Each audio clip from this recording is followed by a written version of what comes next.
Assalamualaikum warahmatullahi wabarakatuh. Kami dari delegasi SMA Islam Cirebon, saya Alif Fakara sebagai pembicara pertama. Saya Amanul Abad sebagai pembicara kedua. Saya Fino Ahmad sebagai pembicara ketiga.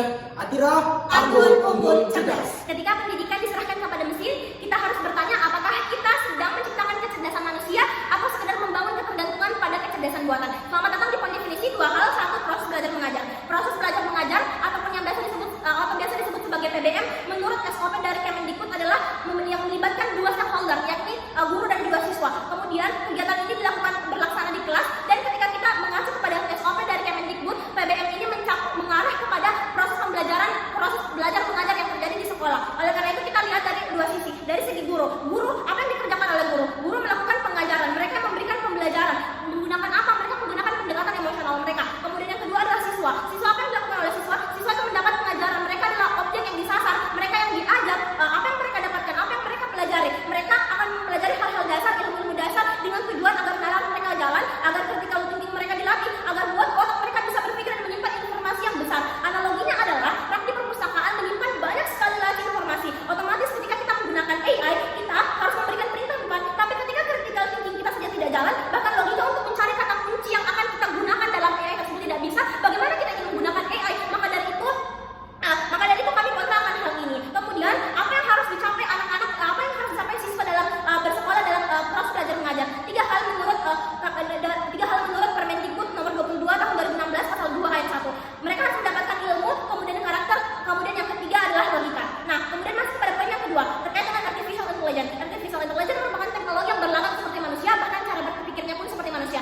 Implementasinya adalah bagaimana di PBM, bagaimana ketika guru ini diganti oleh AI, ataupun bagaimana AI ini digunakan sebagai tempat untuk menyalin jawaban seperti GPT ataupun Gemini. Mas, selamat datang di poin framing. Satu, karakteristik AI, kita lihat bahwasanya AI merupakan teknologi pendamai dan tidak berperasaan, karena perasaan hanya hasil dari proses biologis makhluk hidup. Dan seseorang dikatakan bisa mengajar ketika dia berperasaan, karena cara dia menyampaikan, cara dia memberikan pengajaran, cara dia memberikan ilmu adalah menggunakan pendekatan emosional mereka. Kenapa penting untuk menggunakan pendekatan emosional?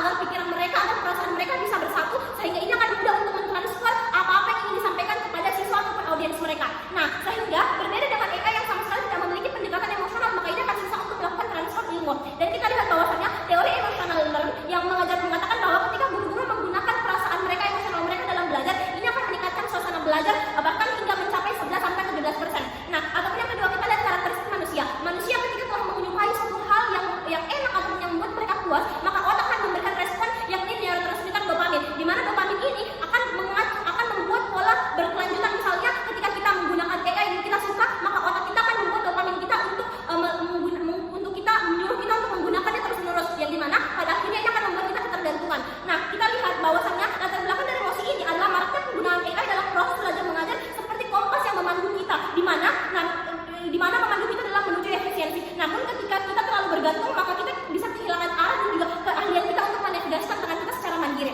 Nah, apa yang akan kami buktikan? Kami akan membuktikan, kita lihat bahwasanya fenomena AI sudah sangat problematik itu, di mana orang-orang menjadi malas, tidak mau berpikir. Bahkan sebenarnya siapa sih yang problematik, orangnya atau AI-nya? Sehingga kami akan membuktikan ketika AI ada dalam proses belajar mengajar, ini akan membuat orang-orang akan semakin malas dan membuat mereka tidak akan berpikir. Ataupun yang kedua, kami akan membuktikan bahwasannya ketika AI ada di dalam proses belajar mengajar akan membuat kelas menjadi tidak intens dan juga pembelajaran tidak efektif. Oleh karena itu kami ingin pembelajaran di kelas itu lebih intens, kita bisa mengangkat siswa menjadi kreatif dan juga inovatif dengan logikanya sendiri tanpa ada bantuan dari AI. Terima kasih. Selamat datang pada poin argumentasi. 1. Sadari bahwa pendidikan adalah proses kemanusiaan, bukan sekedar transfer pengetahuan. Berdasarkan Permendikbud nomor 20 tahun 2016 tentang standar kompetensi lulusan pasal 1 ayat 1 mengatakan bahwa standar kompetensi lulusan adalah kriteria mengenai kualifikasi kemampuan lulusan yang mencangkup sikap, pengetahuan, dan keterampilan yang harus dicapai oleh peserta didik. Maka dari itu, pendidikan memiliki 3 dimensi utama, yaitu 1.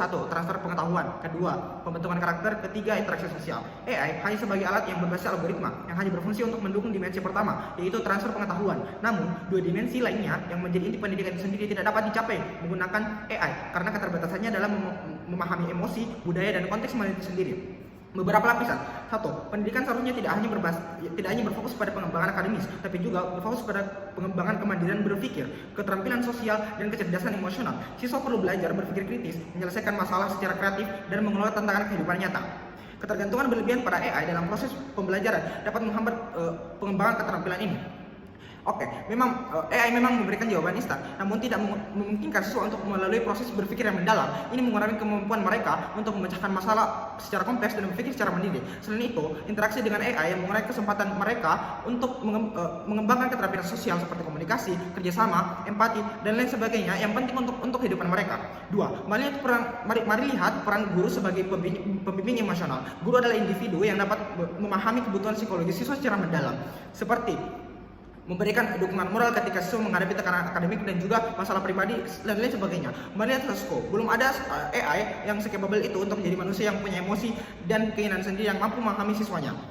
Contohnya, seorang siswa kehilangan motivasi belajar yang dimana tidak hanya membutuhkan solusi akademik, tapi juga motivasi secara emosional yang hanya dapat dilakukan oleh guru ataupun orang tua mereka ataupun orang terdekat mereka dan tidak dapat dilakukan oleh AI itu sendiri. Dalam kasus ini, AI hanya dapat memberikan solusi teknis seperti mengulang materi ataupun menyelesaikan soal, tapi gagal menyelesaikan akar masalah. Oke, mungkin proposisi akan bilang kalau seorang pelajar ketinggalan zaman ketika tidak menggunakan sistem pembelajaran AI, tapi sadari modern ataupun sejalan dengan perkembangan zaman, itu tidak berarti harus mengadopsi setiap teknologi tanpa mempertimbangkan dampak kedepannya. Bukan esensi pendidikan bukan tentang siapa yang memiliki teknologi paling canggih, tetapi bagaimana pendidikan mampu membentuk manusia yang berintegritas, kritis dan adaptif terhadap perkembangan zaman. Analoginya gini, menggunakan mesin pencari untuk menjawab semua pertanyaan tidak membuat orang terlihat menjadi cerdas. Cerdas adalah bagaimana seseorang memahami dan memanfaatkan informasi yang didapat.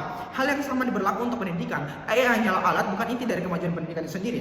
Nah, komparisikan di sisi mereka pun, kalau AI digunakan untuk memberikan pengalaman belajar yang berbasis teknologi tinggi, yang memungkinkan siswa mereka mengakses berbagai materi dan tugas yang dengan platform digital dengan tujuan membuat pembelajaran lebih cepat dan dapat diakses di mana saja, ini justru akan buruk di sisi mereka. Kenapa? Jika AI digunakan terlalu banyak dalam pendidikan, siswa dapat menjadi terlalu tergantung pada teknologi untuk memecahkan suatu masalah ataupun masalah yang dihadapi dan kehilangan kemampuan untuk berpikir kritis dan atau bertindak tanpa bantuan teknologi itu sendiri.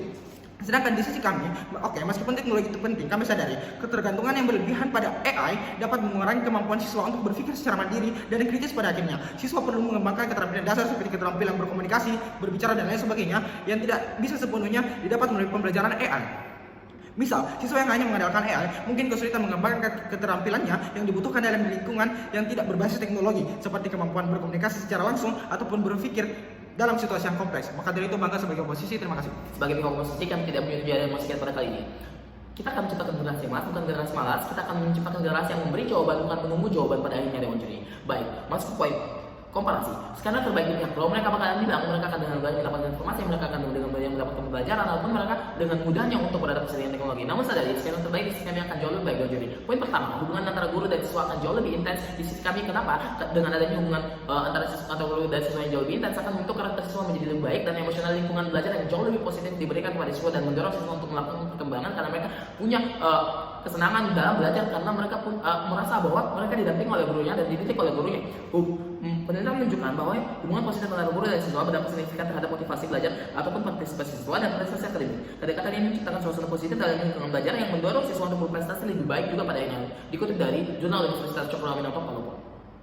Lalu poin kedua, otak anak akan harus selalu diasah. Kenapa? Karena ketika misalnya tidak diasah, mereka akan stuck di situ saja. Karena mereka tidak akan mendapatkan informasi baru atau mereka tidak akan mendapatkan ilmu baru. Sama seperti halnya ketika misalnya kamu selalu menggunakan ChatGPT, kamu akan terusan dimudahkan dengan mendapatkan jawaban-jawaban. Kamu akan dimudahkan dengan mendapatkan jawaban-jawaban yang dengan mudahnya kamu dapatkan, sehingga ini akan jauh lebih buruk karena kamu tidak dilatih untuk berpikir kritis, kamu tidak dilatih untuk memecahkan satu masalah pada akhirnya Dewan Juri. Ini buruk bukan? Dikutip dari Profesor Carol Dweck mengatakan bahwa ada growth mindset dan juga fixed mindset. Namun saya akan jelaskan growth mindset. Growth mindset akan berkembang seiring berjalannya waktu dengan kita mengasahnya, dengan kita belajar, dengan kita menambahkan informasi-informasi baru di dalam otak kita. Poin ketiga, akan ada guru yang hanya akan memberikan tugas dan tanpa memberikan pembimbingan yang jauh lebih baik dan hanya akan memberikan arahan untuk mencari jawaban sendiri di AI dan ChatGPT pada akhirnya. Karena misalnya mereka berpikir bahwa kita harus mengembangkan teknologi, tapi ini adalah mengembangkan teknologi yang buruk pada akhirnya di sisi mereka pada akhirnya sendiri. Khawatir di pihak pro mereka tidak mampu beradaptasi dengan teknologi, tapi di sisi kami tetap akan ada teknologi Dewan Juri. Karena di sisi kami tidak mau adanya AI di proses belajar mengajar karena kami ingin anak-anak fokus dalam belajar, tidak hanya fokus terhadap teknologi yang mereka gunakan pada akhirnya. Skenario terburuk di sisi pro, mereka pola pikir anak tidak akan berkembang. Lalu poin kedua, tidak dapat bimbingan intens dari guru ataupun ketika ketergantungan dengan AI. Gerakan ini cenderung membuka peluang bagi masyarakat, bagi tenaga pengajar untuk mengembangkan pembelajaran yang inovatif, kreatif, serta selektif. Bangga sebagai pihak oposisi.